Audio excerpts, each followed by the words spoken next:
Cerebrum cerebrum जो होता है उसको देखते हैं। तो सेरेब्रम में सबसे बड़ा भाग जो होता है मस्तिष्क का सेरेब्रम होता है। इसकी मीनिंग होती है सेरेब्रम, BRUM। इसका यह जो होता है पूरे मस्तिष्क का सबसे सबसे बड़ा भाग होता है, सबसे बड़ा भाग होता है। और इसका जो कार्य होता है जो होता है बुद्धिमत्ता, जो बुद्धिमत्ता जैसे कोई आदमी कितना बुद्धिमान है, किसी की स्मरण शक्ति, मेमोरी, चेतना, यह इसका चेतना मतलब सोचना वोचना जितना भी काम होता है इसका काम होता है अग्र मस्तिष्क का ये भाग होता है। यह जो सेरेब्रम होता है यह अग्र सेरेब्रम जो होता है अग्र मस्तिष्क का भाग होता है। और जो फोर ब्रेन होता है यानी अग्र मस्तिष्क जो होता है, अग्र मस्तिष्क जो होता है, अग्र मस्तिष्क जो होता है, अग्र मस्तिष्क में सेरेब्रम, उसके बाद होता है सेरेब्रम, फिर होता है थाइमस, फिर होता है हाइपो थैलेमस होता है, और ये होता है हाइपोथैलेमस एक होता है। और उसके बाद जो होता है थैलेमस जो होता है और हाइपोथैलेमस, एक इसके अग्र मस्तिष्क के 3 भाग होते हैं। उसके बाद देखते हैं कि जो अग्र मस्तिष्क में जो सेरेब्रम जो होता है यह पूरे मस्तिष्क को ऊपर से ऐसे देखते हैं। यदि ऊपर से देखा जाएगा तो इस तरह से कुछ संरचना होती है जो दायां और बायां गोलार्ध को जोड़ती है। तो इसको बोलते हैं कार्पस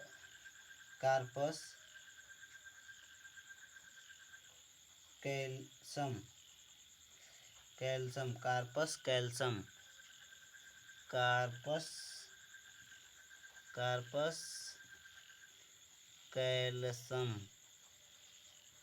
कार्पस कैल्सम या जैसे चोट लगने के बाद जैसे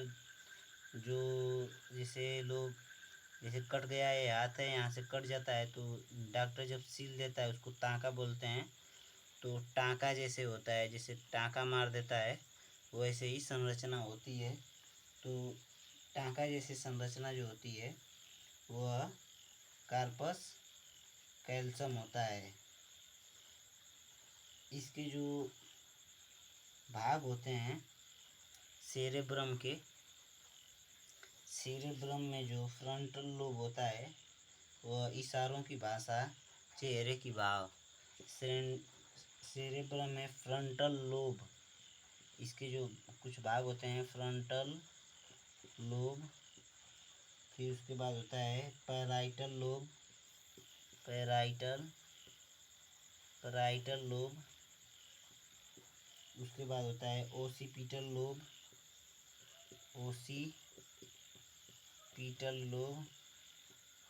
उसके बाद होता है टेम्पोरल लोब।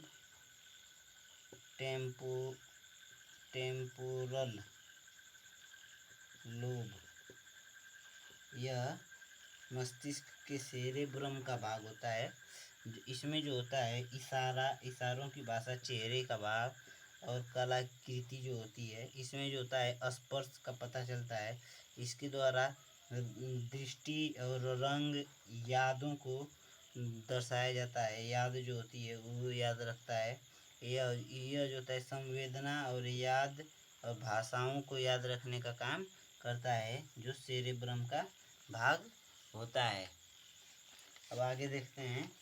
यह एक रिवीजन मात्र है, इसको आप लोग जो पढ़े होंगे वही लोग समझ पाएंगे, क्योंकि इसमें कुछ ऐसे अक्षर लिख रहा हूँ कि जो मुझको खुद ही नहीं समझ में आएगा, ताकि और जो लोग पढ़ेंगे मैं बोल रहा हूँ वही सही है, और जो लिख रहा हूँ उसको आप लोग पूरा सही न माने, क्योंकि मैं जैसे लिम्बिक सिस्टम जो होता है उसको LIMB ऐसे लिख दूंगा, LIMBK लिम्बिक सिस्टम ऐसे लिख दूंगा तो कुछ समझ में थोड़ी आएगा। तो लिम्बिक सिस्टम दोनों गोलार्धों के नीचे वाला जो भाग होता है उसको बोलते हैं लिम्बिक सिस्टम। लिम्बिक सिस्टम जो होता है, दोनों गोलार्ध जो बनाए थे ऐसे, या लेफ्ट राइट ऐसे था, तो इसके नीचे वाला जो भाग होगा उसको लिम्बिक सिस्टम बोला जाता है। और एक होता है थैलेमस। थैलेमस जो होता है यह क्या कार्य करता है, मस्तिष्क के अग्र भाग का यह भाग होता है थैलेमस। थैलेमस थैलेमस जो होता है यह क्या कार्य करता है, संवेदी और मोटर संकेतों को का केंद्र होता है। संवेदी और मोटर संकेतों का केंद्र होता है। यह स्पर्श को पहचान सकता है। इसके द्वारा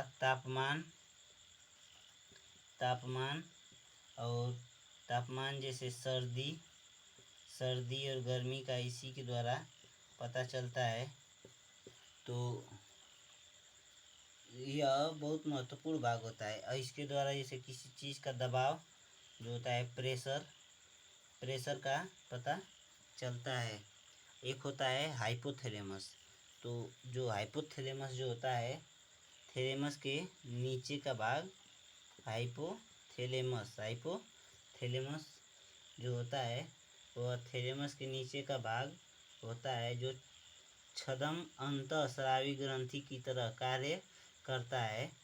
इसका यह जो होता है हेड मास्टर होता है। इसको हेड मास्टर के नाम से भी जाना जाता है, यानी इसको कह सकते हैं मास्टर ऑफ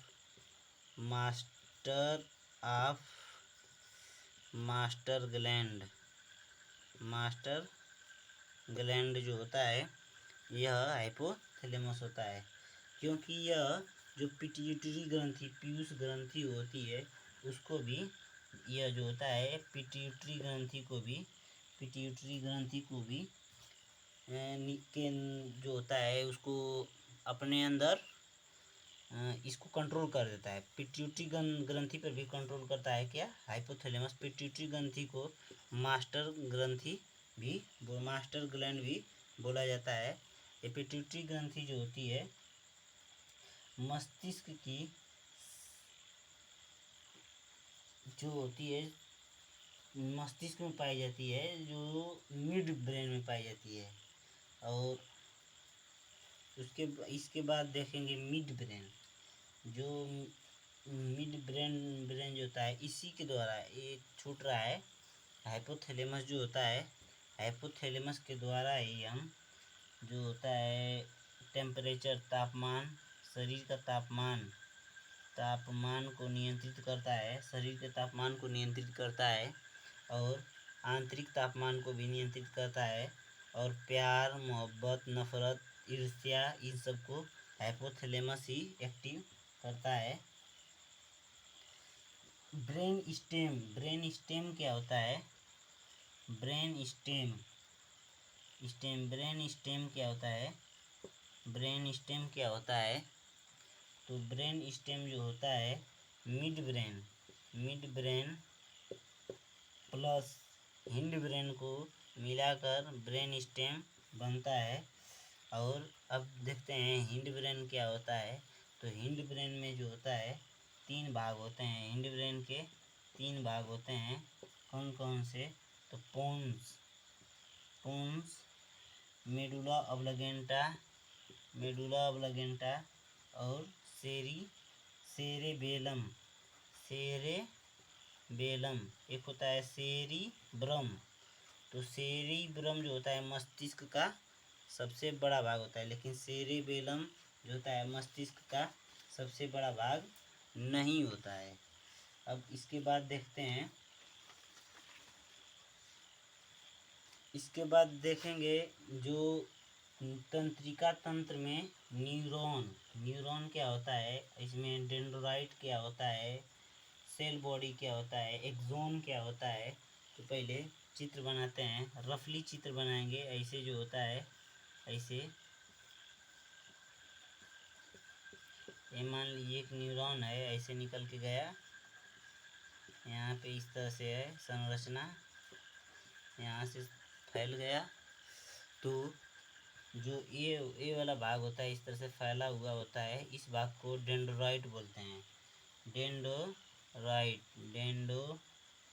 डेंड्राइट्स बोलते हैं। और इस भाग को एक्सोन बोलते हैं। यहाँ से जो यहाँ तक का भाग होता है, यहाँ से यहाँ तक का भाग जो होता है, इसको एक्सोन बोलते हैं। और जो ये जो बीच का भाग होता है, इसको न्यूक्लियोइड बोलते हैं। न्यूक्लियस बोलते हैं, न्यूक्लियोइड नहीं, न्यूक्लियस बोलते हैं। और ये पूरे भाग को बोलते हैं cell body. Cell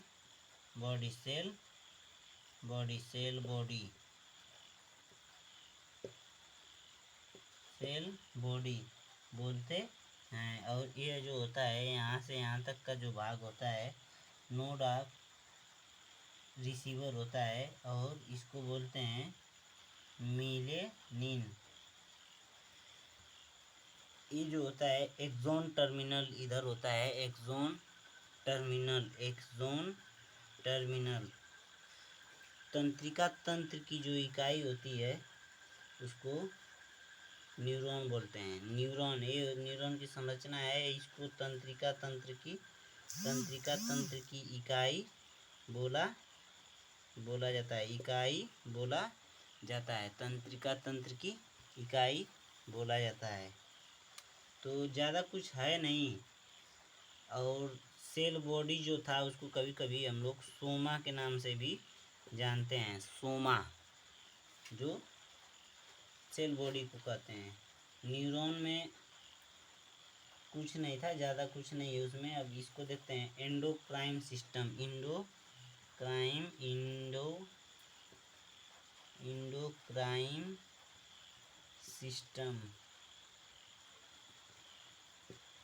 endocrine system में जो भाग होता है, 3 भाग होते हैं।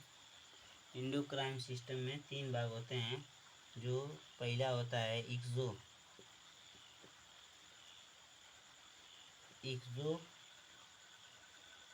सिस्टम, इंडोक्राइन सिस्टम, एक होता है मिक्स सिस्टम। एक्सो में जो होता है, नलिकाएं पाई जाती हैं, इसमें रस और एंजाइम निकलते हैं। यह जल्दी कार्य करता है, जैसे पसीना निकलना और आंसू, लार, दूध, पित्तरस, तेल, मोम, ये सब जो आँख से कचरा निकलना है, ये जो होता है एक्सोक्राइन होता है। और इंडोक्राइन में जो होता है यह नलिका विहीन होता है। इसमें नलिकाएं नहीं होती हैं, इसमें नलिका युक्त होता है। इसमें नलिका नहीं होती, इसमें नलिका युक्त होता है। यह डायरेक्ट जो ब्लड में मिलता है, यह डायरेक्ट ब्लड में नहीं मिलता है। यह धीरे धीरे कार्य करता है, यह तेज़ी से कार्य करता है। और जो मिक्स जो होता है, इंडोक्राइन सिस्टम ग्लैंड मिक्स जो होती हैं, ग्लैंड जो मिक्स ग्लैंड में पाई जाती हैं, वो एक्सो और इंडो दोनों को मिला के होती हैं। एक्सो और इंडो दोनों को मिला के होती हैं। और यह juice plus enzyme plus hormone तीनों को निकालती हैं। और इसका उदाहरण होता है पैनक्रियाज यानी अग्नाशय। इसका उदाहरण होता है अग्नाशय। तो आगे देखते हैं, इसके आगे जो देखेंगे, एक्सोक्राइन में कुछ ग्रंथियां जो होती हैं। एक्सोक्राइन में जो ग्रंथियां होती हैं, जैसे स्वेट ग्लैंड जो पसीना निकालती है, लेक्राइमल ग्लैंड या आंसू निकालती है, सेलेवरी ग्लैंड, यह स्वेट ग्लैंड जो होती है, स्वेट ग्लैंड जो होती है पसीना निकालती है, और आंसू जो निकालती है उसको लेक्राइमल ग्लैंड बोलते हैं। लेक्राइमल ग्लैंड बोलते हैं आंसू को। लेक्राइमल ग्लैंड जो लार निकालती है उसको बोलेंगे सेलेवरी ग्लैंड। सेलेवरी ग्लैंड बोलेंगे इसको। जो दूध निकालेगी, जो दूध ग्रंथि निकालती है उसको मेमरी ग्लैंड पाई कहते हैं। मेमोरी ग्लैंड पाई कहते हैं। यह केवल फीमेल में पाई जाती है। और जो इंडो ग्लैंड होती है, एक्सो और इंडो जो होती है, अंतःस्रावी और बहिःस्रावी जो होता है। तो जो अंतःस्रावी में आता है उसमें उसको बोलते हैं हाइपोथैलेमस। जो यह ब्रेन में पाया जाता है। पिट्यूटरी, पीनियल, एक होता है थायराइड, और एक होता है पैराथायराइड, एक होता है थाइमस, एक होता है एड्रीनल, फिर गोनेट्स होता है। तो जो हाइपोथैलेमस होता है ब्रेन में पाया जाता है। यह भी ब्रेन में जो होता है। पिट्यूटरी भी ब्रेन में पाया जाता है। पीनियल भी ब्रेन में पाया जाता है। लेकिन जो है थायराइड और पैराथायराइड जो होता है यह गला में पाया जाता है। और थाइमस जो होता है छाती के बीचों बीच, जैसे यहाँ पे ऐसे जो इसको गांव में लोग बोलते हैं पसली, ठठरी बोलते हैं इसको, बीचों बीच यहाँ पे पाया जाता है। तो यह थाइमस जो होता है सीने के बीचों बीच पाया जाता है। एड्रीनल जो होता है, एड्रीनल ग्लैंड जो होती है, ऐसे जो किडनी आप लोग देखे होंगे, ऐसे किडनी, दो किडनियाँ होती हैं, इसके ऊपर एक ग्लैंड पाई जाती है। इस तरह से ग्लैंड पाई जाती है। यहाँ पे जो ग्लैंड होती है यही होती है एड्रीनल। और जहाँ पे रीनल शब्द आ जाए वहाँ पे हम लोग किडनी से संबंधित मारेंगे सवाल, किडनी से संबंधित को मारेंगे। जैसे रीनल जो होता है किडनी को ही बोला जाता है। और जो गोनेट्स जो ग्रंथियाँ होती हैं वो अंडाशय और टेस्टिस में पाई जाती हैं। तो पहले हम लोग हाइपोथैलेमस को देखेंगे। तो हाइपोथैलेमस जो होता है हार्मोन को निकलता है। क्या निकलता है? हार्मोन निकलता है। और यह पीयूष ग्रंथि को कंट्रोल करता है।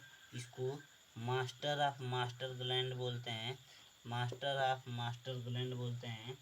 और न्यूरो इंडो स्ट्रक्चर होता है, इसमें तंत्रिका तंत्र का भाग होता है। और यह तंत्रिका तंत्र का भाग जो होता है न्यूरो इंडो स्ट्रक्चर में तंत्रिका तंत्र का भाग होता है। आगे देखते हैं जो होता है एड्रीनल ग्रंथि को सीधे देखते हैं। एड्रीनल ग्रंथि जो होती है, एड्रीनल ग्रंथि से सवाल बहुत पूछता है। तो एड्रीनल ग्रंथि जो होती है उसमें एड्रीनल ग्रंथि जो होती है यह किडनी के ऊपर पाई जाती है। और इसका अन्य नाम जो होता है सुप्रा एड्रीनल होता है। सुप्रारीनल जो होता है इसका एक अन्य नाम है। एड्रीनल ग्रंथि जो होती है, एड्रीनल ग्रंथि को अधिवृक्क ग्रंथि कहा जाता है। और एड्रीनल इसके दो भाग होते हैं, बाहरी और अंदरूनी, बाहरी और अंदरूनी भाग को मेडुला बोलते हैं और बाहरी भाग को कॉर्टेक्स बोलते हैं। और यह जो होता है बाहरी भाग होता है, बाहर का भाग जो होता है। और मेडुला जो होता है अंदर का भाग, मेडुला जो होता है अंदर का भाग होता है। तो जो होता है इसमें एक कॉर्टिसोल होता है। कॉर्टिसोल जो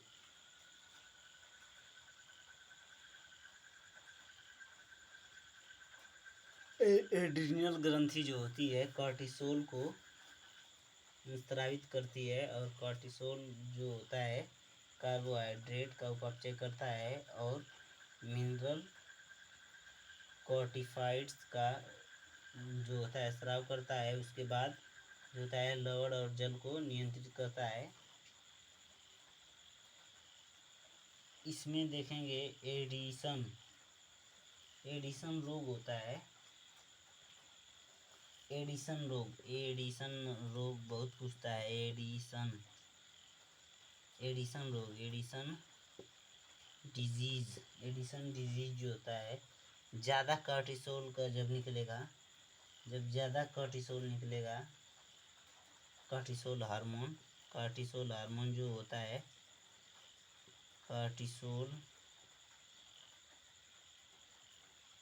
कॉर्टिसोल हार्मोन जब ज़्यादा निकलेगा तो यह कॉर्टिसोल हार्मोन जो होता है कहाँ से निकलता है तो किडनी से निकलता है।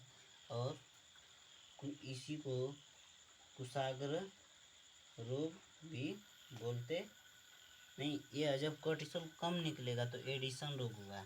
और एक होता है कुशाग्र रोग, कुशान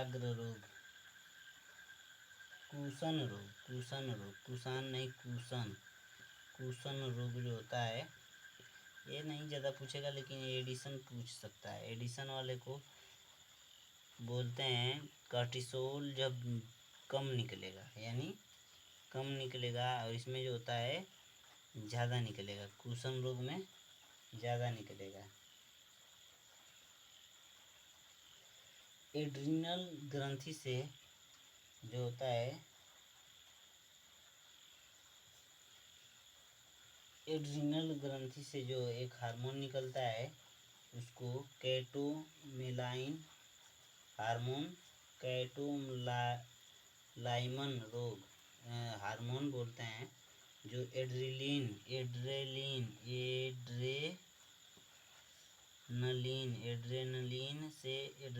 बोला जाता है। और जो तनाव हार्मोन होता है इसको तनाव हार्मोन बोलते हैं। आपातकाल में निकलता है और इसको लड़ो और उड़ो हार्मोन के नाम से भी जाना जाता है। एड्रीनलिन बोलते हैं। और